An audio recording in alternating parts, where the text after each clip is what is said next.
Okay, goodie guys, no? Mayroon kaming service dito na LG automatic washing machine. Ang problema nito guys, ayaw mag-lock ng pinto, no? DL error ang lumalabas, no? Tunog lang siya ng tunog. So, nagkakaroon siya ng DL error kapag ginagamit.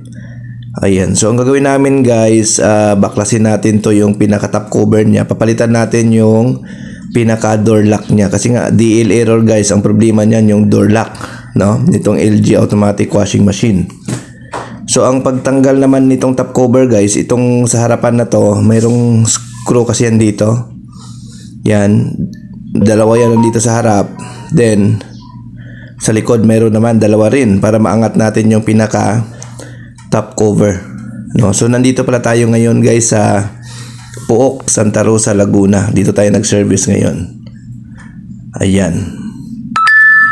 So ang gagawin natin guys, iangat natin tapos ilihis lang natin siya ng konti, no? Ayan. Para ma-access natin yung pinaka door lock niya. Ayan, sa ilalim kasi guys nakalagay yung pinaka door lock nitong LG automatic washing machine. So DL error guys yung problema nito. Ayan, nandito yan guys sa bandang kanan. Ayan. O, tanggalin lang natin to. Ayan.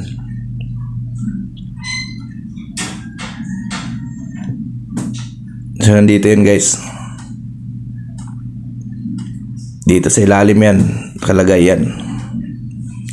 So DL error ito guys yung error nito, no? Ayan, tinatanggal lang natin guys, no? Ito yun guys, yung sa ilalim. Dito lang yung nakalagay. Ayan. So gusto pala magpa-service sa amin, message lang kayo sa aming Facebook page, Northshire Repair Shop, no? So ayan, ito yun guys, yung kulay puti. Ito yung pinaka door lock nya. So tanggalin nyo lang yan, nakasakit yan dyan. Tapos naka-screw din. Ito yun guys. Yan. So papalitan natin. So ang gawin natin, testing muna natin, no? Salpak muna natin siya. Tapos testingin muna natin kung working na ba, no? Ayan, no? Ito yun guys. Yan. Ito yung parts na yan. Kapag DL error, yan may problema. So available yan sa amin guys kung kailangan nyo ng parts. Ayan. So tinetesting natin siya ngayon. Temporary lang. Ayan. So working na. Nag-lock na siya. Nagkaroon na siya ng red dito sa lock. So ito yung pinalitan natin. Yan yung parts na ito. So available sa amin yan kung kailangan nyo yan guys, no? So yun. So yun lang guys. Ang problema nito yung DL error, no? Kaya yun lang, palitan dyan. Okay guys, thank you. Bye-bye.